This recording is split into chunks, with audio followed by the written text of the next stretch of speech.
Bonjour à tous, bienvenue sur Monaco Info. Voici sans plus attendre les titres de votre édition.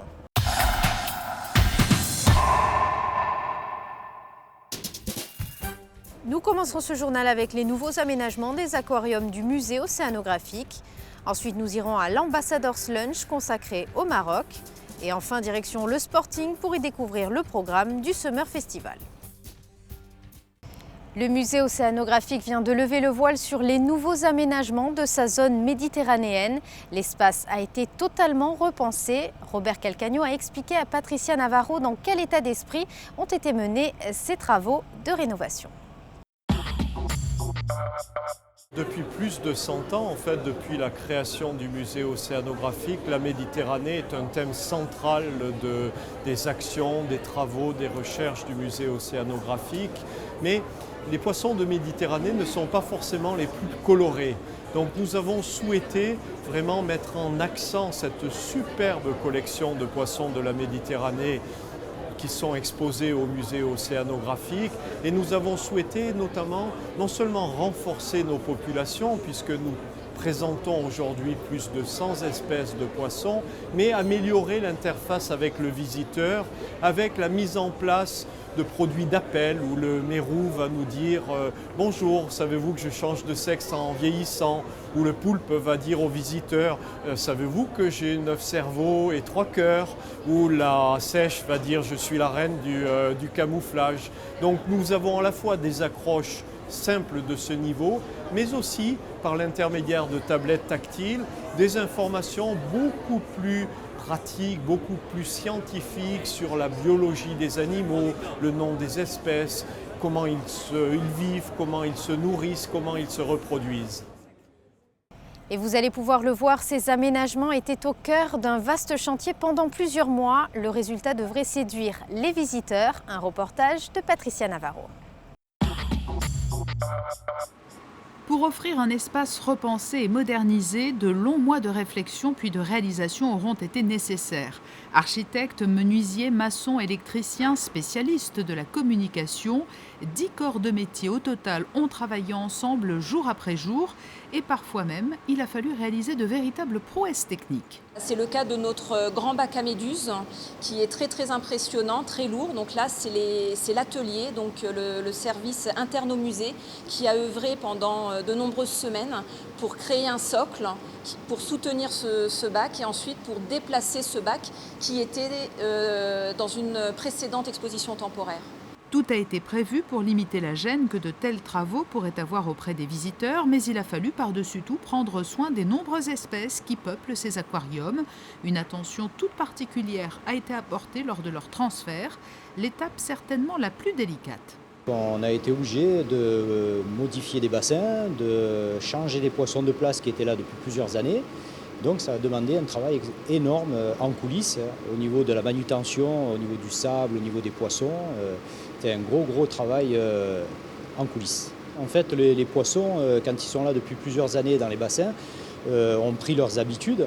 Donc dès qu'on démonte un bassin et qu'on doit les transférer, déjà il faut les endormir pour ne pas les stresser. Parce qu'il faut savoir qu'un poisson stressé risque de développer des maladies. Donc on endort les poissons, on les transfère en réserve.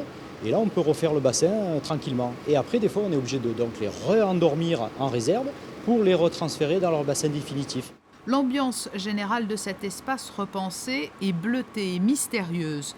De belles surprises vous attendent au sol, au détour d'un couloir, en hauteur. Les architectes du renouveau de ce vaste espace ont joué également avec le bâtiment, avec les pierres, les alcôves, les escaliers cachés qu'abrite le temple de la mer. C'est vraiment cette rénovation qui va redonner un coup de jeune à la Méditerranée, et puis de mieux la faire connaître pour mieux l'aimer et puis mieux la protéger. Et le renouveau du musée va se poursuivre. Un nouveau projet est en passe de voir le jour à proximité du bâtiment. Cette fois, une promenade Méditerranée va être créée dans les Jardins Saint-Martin.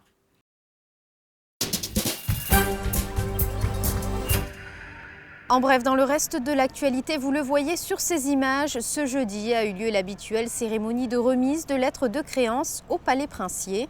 Tout d'abord, son Excellence Wali Abdeltif, ambassadeur de la République du Soudan. Puis son Excellence Jun Zhai, ambassadeur de la République populaire de Chine. Et enfin, son Excellence Nyangezi, ambassadeur de la République du Rwanda. Souvenez-vous, il y a quelques semaines, nous vous parlions du Maroc puisque le souverain y effectuait un déplacement officiel. Eh bien, ce pays était à nouveau à l'honneur ce jeudi à l'occasion d'un ambassador's lunch. Sandrine Nègre vous en dit plus. Agenda chargé pour la Chambre de développement économique qui fête cette année son 15e anniversaire. Les actions se multiplient à l'étranger bien sûr, mais aussi au cœur de la principauté, comme l'illustre ce rendez-vous à l'Automobile Club, un ambassador's lunch consacré au Maroc, un pays qui a misé ces dernières années sur une stratégie de développement économique. L'objectif, c'est répondre à une demande de nos amis marocains, suite au voyage du prince Albert au mois de mars, qui nous ont dit qu'ils voulaient venir présenter Casablanca Financial City. Actuellement, le gouvernement monégasque tend à faire de Monaco une porte de l'Europe. Et nous pensons aussi que la CDE et surtout la principauté de Monaco peut devenir la porte de l'Afrique pour les Européens. C'est pourquoi nous entendons nous appuyer sur nos amis marocains pour développer les relations monégasques en Afrique. Les relations entre la principauté et ce pays d'Afrique du Nord, à proximité de l'Europe donc, devraient se développer à l'avenir, même si des liens existent déjà entre les deux pays, notamment depuis une mission de la CDE sur place au Royaume il y a plus de 10 ans.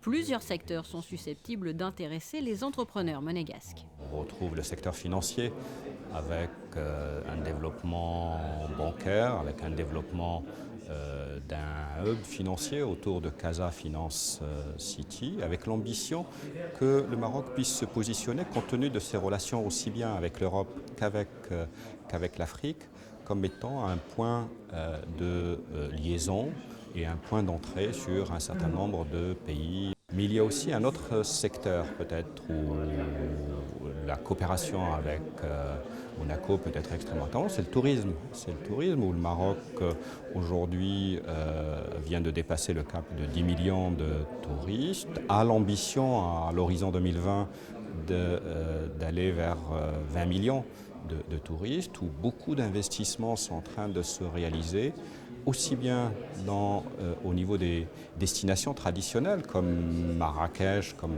Agadir ou destinations des villes impériales, que autour de destinations nouvelles vers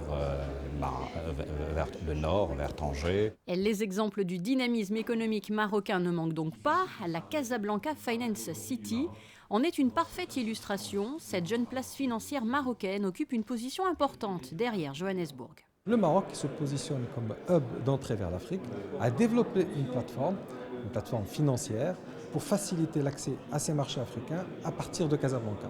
C'est toute la vocation de Casa Finance City, qui se veut un écosystème qui regroupe des institutions financières, des sièges de multinationales et tout ce qui est services professionnels associés, pour permettre justement de faciliter l'accès au marché africain qui offre des opportunités considérables. Et si le Maroc était à l'honneur, d'autres pays devraient l'être dans les mois à venir. Un ambassador's lunch sera par exemple consacré au Vietnam le 12 juin prochain. Le Monte Carlo Sporting Summer Festival propose, comme chaque été, un grand nombre d'artistes internationaux. Ce festival est l'un des plus grands festivals au monde basé sur de la musique live. Fabien Bonilla vous lève le voile sur sa programmation. Seul sur scène, la star du jour, Jean-René Palacio, il a présenté la programmation du Monte Carlo Sporting Summer Festival dans cette mythique salle des étoiles. Entre autres, en juillet, en ouverture, le 4, Lana Del Rey, mais également Liza Minnelli, Patrick Bruel.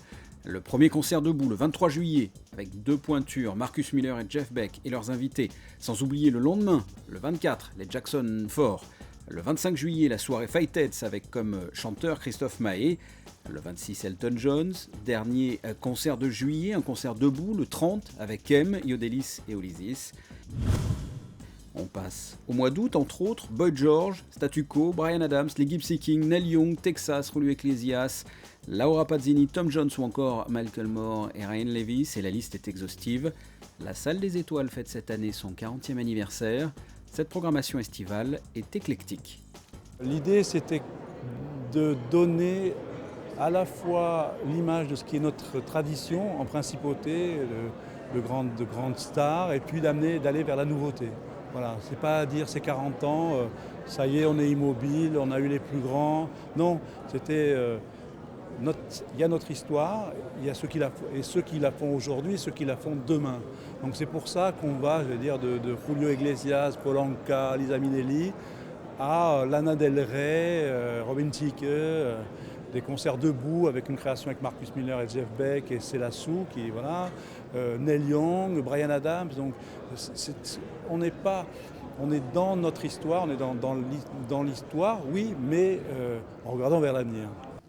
2 shows seront proposés également, Let It Be du 14 au 19 juillet et un spectacle consacré à Elvis Presley et ses amis du 11 au 13 août.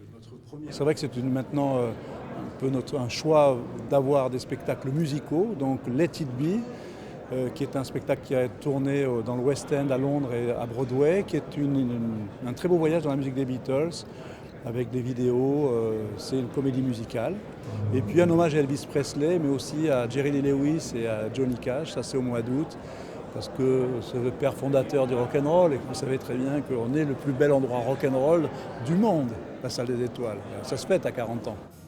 La programmation 2014 n'est pas encore achevée, de grands noms devraient se rajouter à cette liste, les pourparlers sont en cours, notamment le 5 et le 9 juillet, le 1er août avec le gala de la Croix-Rouge et enfin le 23 août. Et toujours dans le reste de l'actualité, ce mercredi soir avait lieu au Grimaldi Forum la cérémonie d'ouverture de la conférence mondiale pour la prévention de la maladie dans le sport. Le souverain et plusieurs personnalités étaient présents à l'événement. Et sachez que le Théâtre des Muses propose le spectacle Van Gogh. Ce peintre torturé communiquait peu, mais l'artiste couchait souvent sur le papier ses désillusions et désespoirs. Ces lettres ont inspiré Jean Aucotrel dans un autoportrait à découvrir du 10 au 13 avril. Et comme à chaque fois, avant de clôturer ce journal, voici les prévisions météo.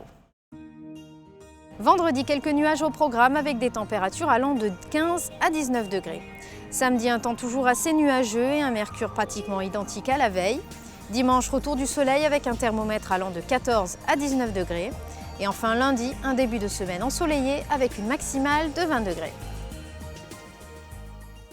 C'est la fin de cette édition, merci de l'avoir suivi. À présent, retrouvez Émilie Rousseau qui vous propose un magazine consacré au sérénissime de l'humour.